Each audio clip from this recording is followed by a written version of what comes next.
क्योंकि अंग्रेज़ों का मुद्दा ये था देश को तोड़ के रख दो, जिसमें वो कामयाब हो गए। पॉइंट ये है पाकिस्तान को समझौता करने के टाइम कुछ भी किसी भी बात पे हाँ कर लेता है, मगर फिर धोखा दे जाता है, खंजर घोंप देता है। इश्ताक अहमद साहब की किताब है, आप पढ़ लीजिए वो। उन्होंने लिखा है पैकेज सबसे पहले कत्लेआम कहाँ शुरू हुए, पाकिस्तान में शुरू हुए। मुल्तान से इन्होंने हिंदुओं की क्या कहते हैं गर्दनें काट के ट्रेन भेजी। नेहरू ने लियाकत अली खान के संग ये जौन सा समझौता किया कि वो अपनी हमारी माइनॉरिटीज़ वहाँ देखेंगे जो हिंदूज़ हैं, हम इनकी देखेंगे, हम अपने समझौते पर खरे उतरे, ये नहीं उतरे, ख़त्म है बात। पंडित नेहरू के बारे में कहा जाता है कि कहीं ना कहीं उन्होंने या तो किसी दबाव में या एक गलत टैक्टफुली एक सही निर्णय नहीं ले पाए। मैं ये कह दूं कि वो डिसीजन सही नहीं था। How we lost the major part of Kashmir, Kashmir का बड़ा हिस्सा हमने कैसे गंवा दिया 48 में, जबकि हमारी सेनाएं बहुत आगे बढ़ गई थी, हम सब कुछ जीत चुके थे, पूरा कश्मीर हमारी सेनाओं के कब्जे में था, फिर भी हमने कश्मीर को कैसे गंवा दिया। और आज वो जो POK है, पाक ऑक्यूपाइड कश्मीर, वो स्थिति कैसे सामने आई है जिसकी वजह से हमें नुकसान हो रहा है। आज वहाँ टेरर कैंप्स चल रहे हैं और कश्मीर में आतंकवाद भी POK से ही आ रहा है। ऐसे था कि 48 में जो गलत टाइम पे सीज़ फायर हमारी सरकार ने एक्सेप्ट कर लिया। तब माउंटबेटन गवर्नर जनरल थे, पाकिस्तान में जिन्ना साहब थे। तो इन्होंने कहा कि तब कमांडर इन चीफ एक ही होता था, इंडियन आर्मी का और पाकिस्तान आर्मी का, वो अंग्रेज़ था। उस टाइम सीज़ फायर ना एक्सेप्ट करते तो आज POK जौन सा पाकिस्तान ऑक्यूपाइड कश्मीर है वो इनके पास ना होता, हमारे पास होता। उसके लिए लड़ाई शायद और चलती तकरीबन 1-2 महीने और, क्योंकि पहाड़ी का इलाका है, मगर स्थिति हमारे कंट्रोल में हो जाती। मगर उस टाइम सीज़ फायर एक्सेप्ट कर लिया गया। बाकी गिलगिट बल्किस्तान, वहाँ पाकिस्तान आर्मी भी नहीं थी, इंडियन आर्मी भी नहीं गई थी, कम्युनिकेशंस बहुत ख़राब थी।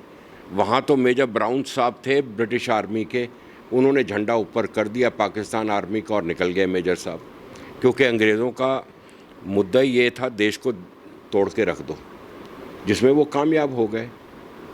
What was the role of prime minister at that time? Pandit Nehru के बारे में कहा जाता है कि कहीं ना कहीं उन्होंने या तो किसी दबाव में या एक गलत टैक्टफुली एक सही निर्णय नहीं ले पाए।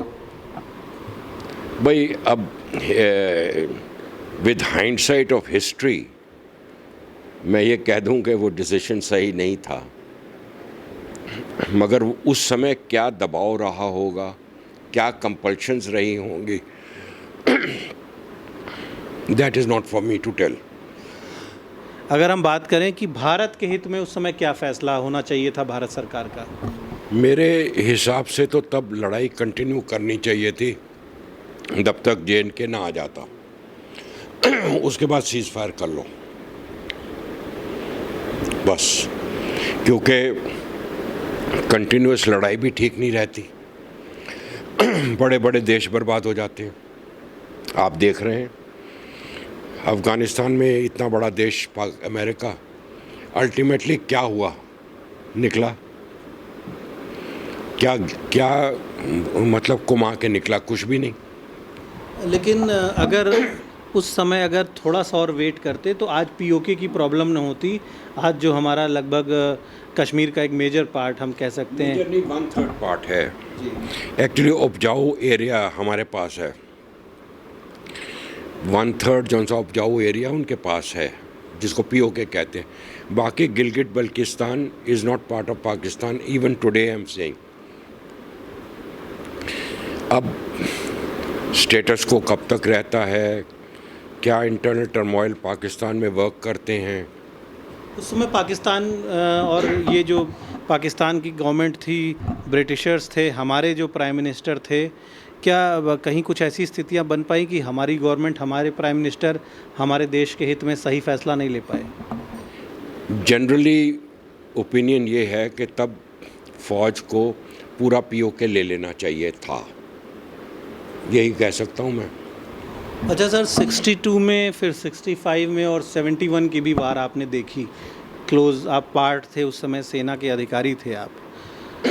जब हमने कई युद्ध पाकिस्तान को हराए और ख़ास तौर से 71 में जब हमने लगभग 1 लाख पाकिस्तानी फ़ौजियों को हमारी सेना ने बंधक बना लिया, फिर भी हम डील नहीं कर पाए प्रॉपरली और लूज़ कर गए टेबल पे। युद्ध तो हमारे सैनिकों ने जीता, लेकिन समझौते की मेज़ पर हमने सब कुछ गंवा दिया। हमने जीते हुए टेरिटरीज़ को अपने अंडर में नहीं रखा। इवन हम पीओके भी वापस नहीं ले पाए युद्ध जीतने के बाद भी। ऐसे था कि पीओके की तरफ उस 71 वॉर में मेन एम नहीं था। हमारा लक्ष्य क्या था 71 वॉर में? जो पाकिस्तान ने जुल्म किए थे बांग्लादेश में, उस टाइम ईस्ट पाकिस्तान, अब बांग्लादेश में, और वो रिफ्यूजीज़ पूरे हमारे हिंदुस्तान में आ गए, आज भी बसे हुए हैं, आज तक बसे हुए हैं ये। वो हमारा डेमोग्राफिक बैलेंस पूरा चेंज कर रहे थे, जिससे हमारा स्ट्रेटेजिक इम्बैलेंस हो जाता population wise in the whole of East India. उसको रिस्टोर करने के लिए it was necessary to go into East Pakistan physically, ताकि वो एरियाज़ पूरे वकेट हो जाएं और वहाँ कर लें। और 17 दिन में पाकिस्तान आर्मी ने हथियार डाल दिए जब वो पूरी तरफ से घिर गए थे, और उनके लिए निकलने का कोई रास्ता नहीं था सिवाय मौत या हथियार डाल दो। आवाम उनके बरखिलाफ़ हो गई थी पूरी। तो 17 दिन में लड़ाई ख़त्म हो गई। लेकिन फिर इस जीत का फ़ायदा हिंदुस्तान नहीं ले पाया। हम पीओके वापस अगर हम उनसे डील करते, 1 लाख फ़ौजी हमारे, उनके फ़ौजी हमारे पास थे।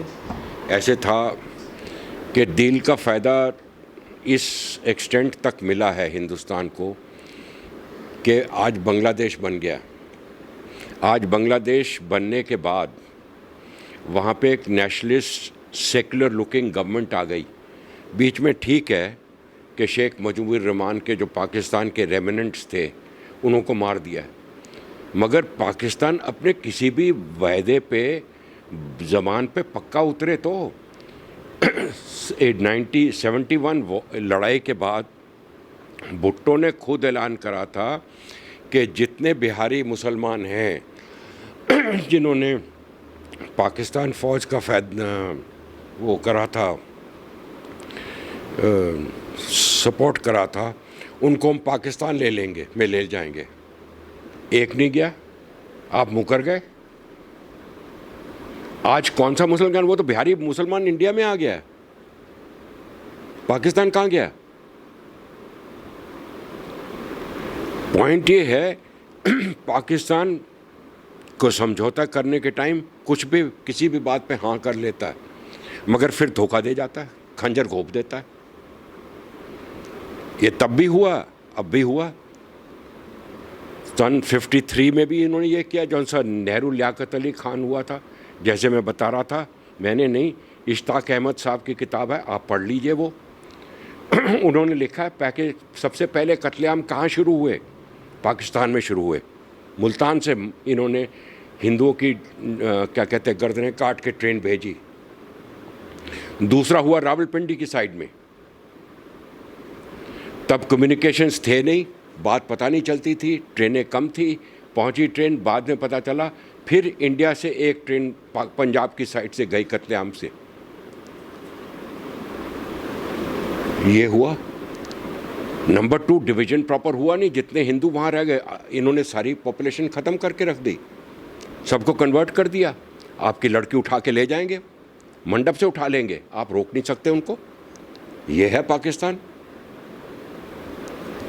मगर यहाँ पे हल्ला बोलेंगे। मैं कह रहा हूँ आज की तारीख में, मैं आपको सही सही बता रहा हूँ कि नेहरू ने लियाकत अली खान के संग ये जौन सा समझौता किया कि वो अपनी, हमारी माइनॉरिटीज़ वहाँ देखेंगे जो हिंदूज़ हैं, हम इनकी देखेंगे, हम अपने समझौते पे खरे उतरे, ये नहीं उतरे, ख़त्म है बात। नुकसान आप देख रहे हैं। और अब कश्मीर में वही सिचुएशन लगभग जो पाकिस्तान में थी। वो कश्मीर की सिचुएशन रिवर्स हो जाएगी, इसमें आप बेफिक्र रहिए। माइनॉरिटीज़ तो बचे नहीं वहाँ। नहीं, माइनॉरिटीज़ वापस ले जाएंगे, क्योंकि सरकार ऐसी आई है जो न्याय देगी। भरोसा है और उसकी तरफ ठोस कदम भी उठा रहे। सबसे बड़ा काम जो करा है इस सरकार ने, मैं मानता हूँ देश के लिए, वो आर्टिकल 370 उड़ा दिया, उसको तोड़ा है। ये मैं भी नहीं बोल रहा, ये एक 90 साल के जवान बूढ़े किसान ने बताया। कहता और कोई तोड़ ही नहीं सकता था ये 370 नेहरू ने तोड़ा, ये इसने मोदी ने तोड़ा। अमेरिका अफ़गानिस्तान में नहीं भिड़ा था, जबकि हम कह रहे थे कि भाई टेररिज्म ये दुनिया के लिए सबसे ज़्यादा खतरा है, जब तक 9/11 नहीं हुआ। यस, 9/11 उसके बाद अमेरिका आया और फिर पाकिस्तान के संग का। पाकिस्तान वाले हथियार ले लेते थे, वहाँ से ड्रग्स ले आते थे, जनरल साहब अमीर बन जाते थे, यहाँ पाकिस्तान में आके अमेरिका को गालियाँ देते थे, वहाँ जाके उनकी मेम से शादी कर ली, वहाँ पे जाके जायदादें खरीद ली, वहाँ पे प्रॉपर्टी खरीदी, यहाँ पे लूट मार लेके वहाँ पहुँच गए। पाकिस्तान की कौन सी लीडरशिप वहाँ रहेगी भैया? ये तो सारे बाहर जाएंगे, मगर अफ़गानिस्तान नहीं कोई जाएगा। वहाँ पे मुस्लिम्स हैं, सऊदी अरेबिया में लेंगे नहीं। पॉइंट ये है कि ये मेंटालिटी जो सेट इन हो गई है ना, the root cause of that is radicalisation. अब मैं बच्चों को ये उल्टी सीधी बातें पढ़ा रहा हूँ, वो कहाँ यार compete कर पाएगा। इंडिया में, आप हिंदुस्तान में क्या देख रहे हैं? रेडिकलाइजेशन पे आपने बात की, हमारे यहाँ जिस तरह से नौजवान, अभी एक विषय आया था नुपुर शर्मा का, और हिंसा हो गई देश के कई शहरों में। लीगल वे में, लीगल प्रोसेस में लोगों को भरोसा नहीं है, लोग हिंसा करके, लोग ऑन द स्पॉट जजमेंट चाहते हैं। इस तरह की मेंटालिटी हिंदुस्तान का नौजवान जो है, हमारे माइनॉरिटी के जो भाई बंधु हैं, वो क्यों डिस्टर्ब हो रहे हैं? क्या वही आइडियोलॉजी यहाँ भी फैलाई जा रही है? ऐसे था मैंने ये कहा कि ऐसे उल्टे सीधे काम करने वाले हर जगह मिल जाएंगे आपको। पॉइंट ये है कि जो राइट थिंकिंग पीपल है वो भी अभी समझा रहे हैं कि ये चीज़ें मत करो तुम। अभी भी कई लोगों को मैंने सुना, because I am not in it as you know, मेरी नॉलेज काफ़ी सुपरफिशियल है, मगर जो मेरे को समझ आ रही है कि काफ़ी कह रहे हैं कि ओवैसी सिर्फ डिवाइड करने की बात करता है, यूनाइट करने की कोई बात नहीं करेगा। जब ये वेस्ट बंगाल में भी गया था इलेक्शन में लड़ने के लिए, ममता बनर्जी जैसी ने इसको भगा दिया था वहाँ पे। कहता ये बंगाल का नहीं है, ये तो हैदराबाद का है, यहाँ पे क्यों आया इलेक्शन लड़ने के लिए? ये वहाँ पे भी यही क्या कहते हैं इंजेक्शन देना चाह रहा था। यूपी में आया, यूपी में कहाँ जीत पाया ये? यूपी में ही was not able to make any dent here despite his venomous speeches. All the time he is finding fault on one side. He may be a learned chap, I don't know. But what I'm saying is कि ये तो community और society को निर्णय लेना पड़ेगा, आपके लिए, आपके बच्चों के लिए, आपके परिवार के लिए क्या है अच्छा। अच्छा सर, एक अंतिम सवाल करेंगे। पीओके का क्या फ्यूचर देख रहे हैं? क्या पूरा कश्मीर कभी हिंदुस्तान का हो पाएगा, या ये सिचुएशन ऐसे ही चलती रहेगी? 8 साल हो गए मोदी जी को आए और पीओके की स्थितियां लगभग वैसे ही बनी हुई हैं, और अब तो वहाँ परमानेंट इस्टेब्लिशमेंट पाकिस्तानी आर्मी के हो चुके हैं वहाँ पर, और चाइना भी वहाँ के कुछ हिस्से में पाकिस्तान ने चाइना को गिफ्ट कर दिया है, चाइना भी वहाँ पर ऑपरेट कर रहा है। ऐसी स्थिति में आप क्या देख पा रहे हैं? आपका एक्सपीरियंस क्या कह रहा है? क्या पीओके कभी दोबारा भारत का हिस्सा बन पाएगा? मेरे को तो ऐसे लग रहा है कि जैसे अभी स्थिति चल रही है, और जैसे लोग वहाँ के पीओके के कश्मीरी लोगों की बात कर रहा हूँ मैं पंजाबियों की नहीं बात कर रहा, जो पंजाब से लेके आए हैं पाकिस्तानी, जिनको रीसेटल करा इन्होंने। जौन सी डेमोग्राफी है वहाँ पर पीओके में भी, वो भी चेंज हो गए। वो कश्मीरी नहीं है पूरे, वो पाकिस्तानी पंजाबी हैं। तो पॉइंट ये है कि जौन से कश्मीरी हैं, they want to get out of this bloody Pakistan.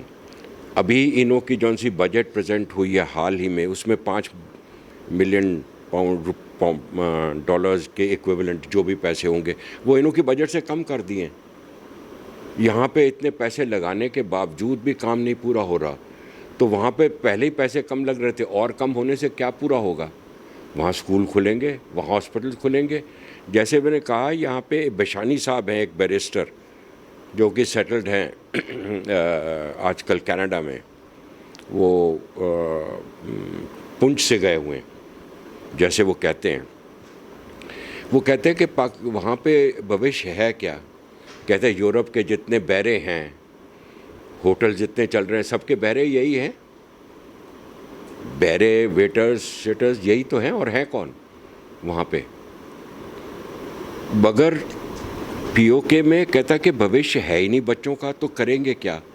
Pakistan army ने इतना ग्रिप कर रखा है, कहता कि भाई तेरे को नौकरी दे देता हूँ, तू आ जा, टेररिस्ट बन जा, तेरे परिवार को हम इतने पैसे दे दिया करेंगे महीने के। वो कहता चलो यही कर लेते हैं काम, ये है और कुछ नहीं। आते हैं बेचारे 2 महीने से लेकर 6 महीने में मर जाते हैं। टेररिस्ट एक आध को मार लेते हैं, उससे चेंज थोड़ी ना होगी।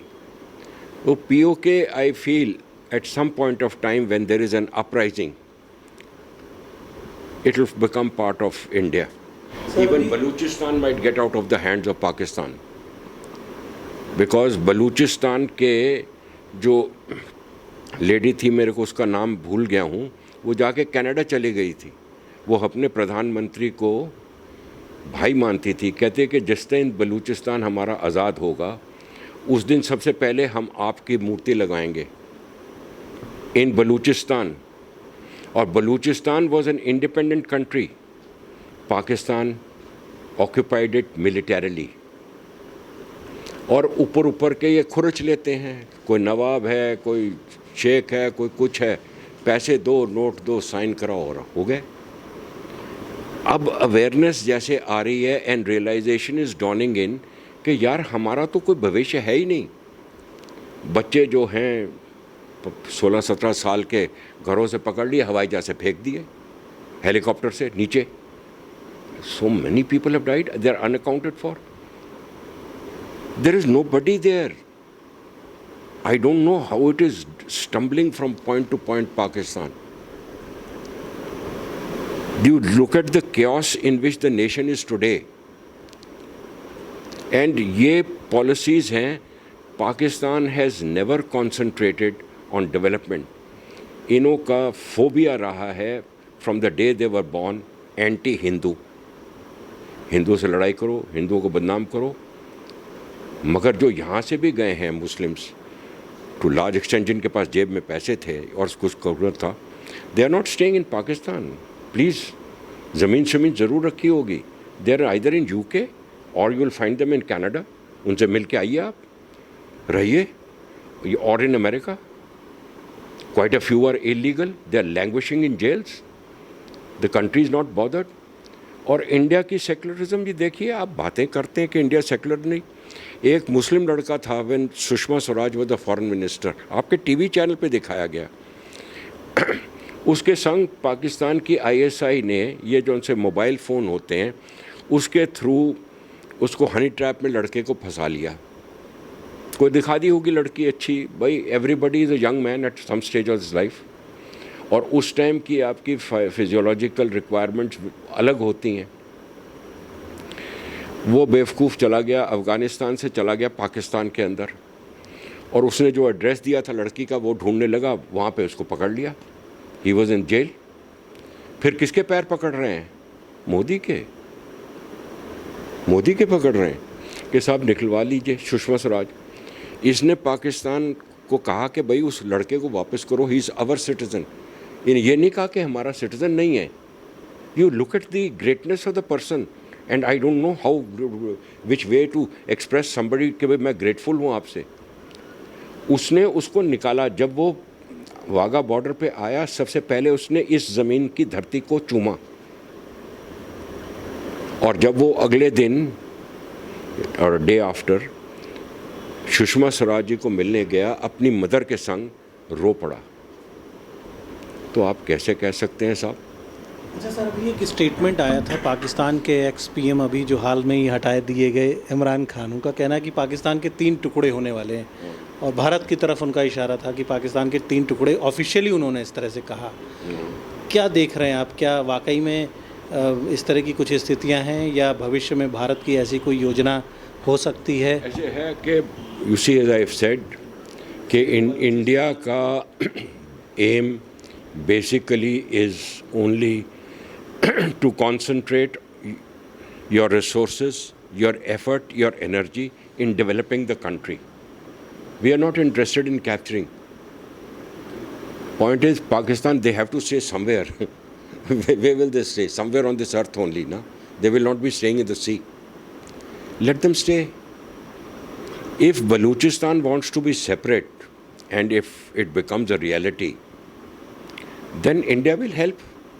अब तो कम्युनिकेशंस भी इम्प्रूव हो गई, शिपिंग भी है, आपके पास रिसोर्सेज भी हैं, and you are in a position to develop Balochistan properly, और उसका लाभ भी होगा इंडिया को.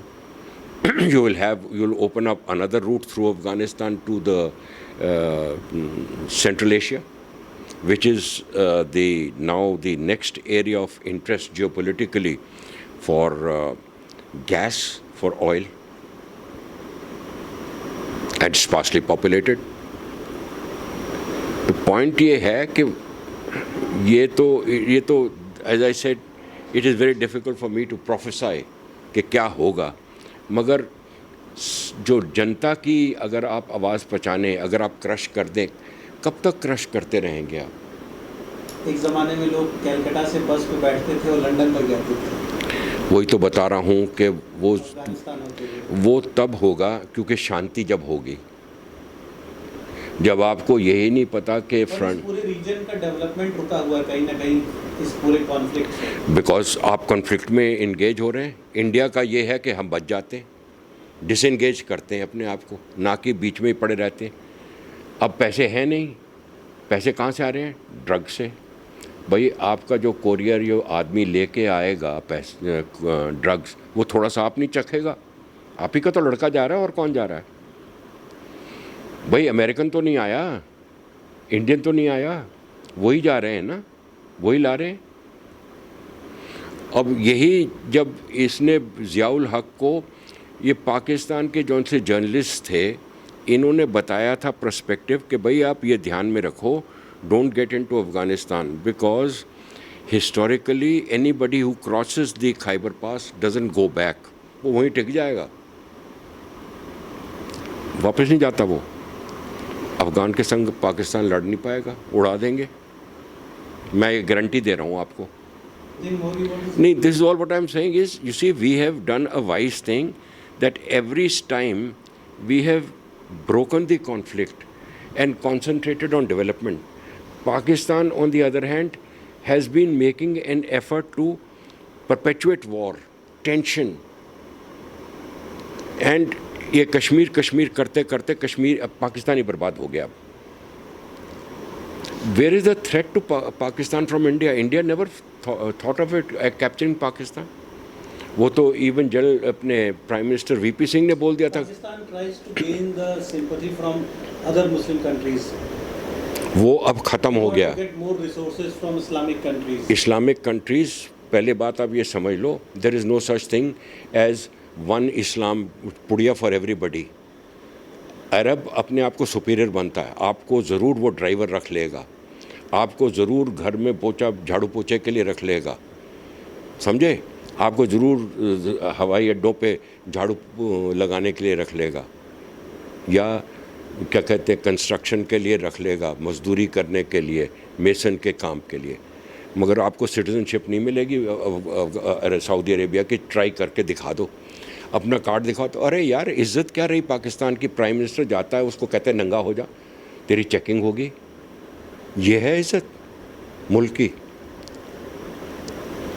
ये this is Pakistan saying, I am not saying this is Pakistan saying. तो ये स्टेट ये खुद ही लेके वहाँ पहुँचाया हुआ है. तो why should the Baluchis be part of Pakistan? what benefit are they getting? और एक को आपको 47 का Sindh are also सिंध को छोड़ो, मैं आपको बता रहा हूँ, Frontier was never wanting to be a part of Pakistan even though it is a Muslim majority area. Please understand this.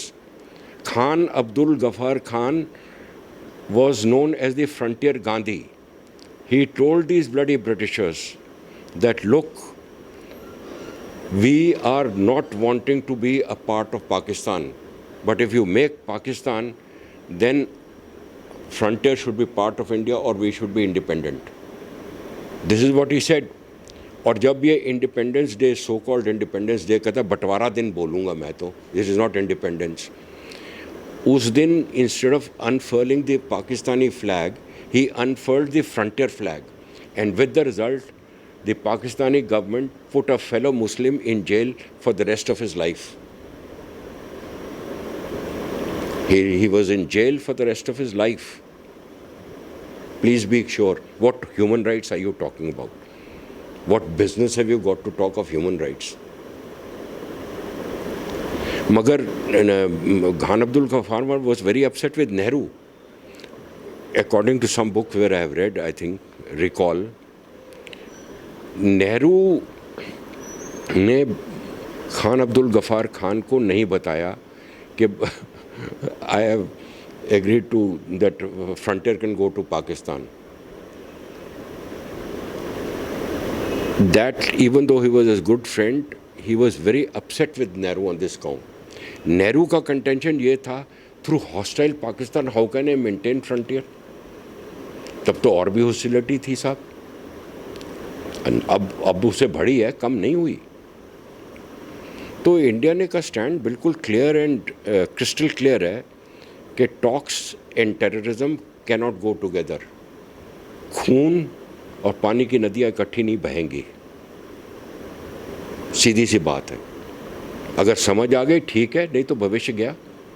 ऊपर वालों को तो गया नहीं, क्योंकि उनकी तो प्रॉपर्टी साहब इंग्लैंड में है, या आप किस हवा में घूम रहे हो. आप इस तरीके से देख लो. एक और तरीका मैं बताऊं आपको, इसका मापदंड ले लीजिए. तकरीबन 7,000 एप्लीकेशंस पाकिस्तानी मुस्लिम्स की हैं फॉर एक्वायरिंग इंडियन सिटीजनशिप.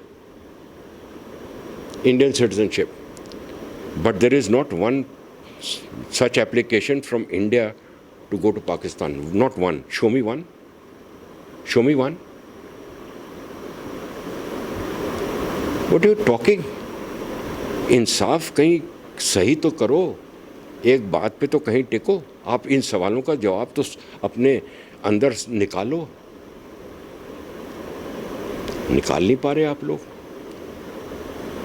7,000 ये तो मतलब स्टेटमेंट्स हैं, पार्लियामेंट में दी हुई है कि 7,000 एप्लीकेशंस आर विद अस. ये जो सा अडनानी सिंगर जो है, ये वर्क वीज़ा पे आया हुआ था या टूरिस्ट वीज़ा पे. अदनान सलमानी 20 साल का एक्सटेंड कराता गया, कहता हाथ जोड़ के बैठ गया मोदी साहब के पास कि साहब मैं पाकिस्तान नहीं जा सकता. भाई वो भी मुसलमान है, तुम भी मुसलमान है, गए क्यों नहीं? वो तो कह रहा है साहब मैं इंडिया में सेफ़र हूँ, मेरे को यहाँ पे दे दो बस. इसको दे दी सिटीजनशिप. मानता देखो इंडिया की. But still now OIC is blaming that Muslims are not safe in India. That is, their interest is not safe in India. They are being humiliated. That's what I'm telling you. They are being discriminated. There he is talking.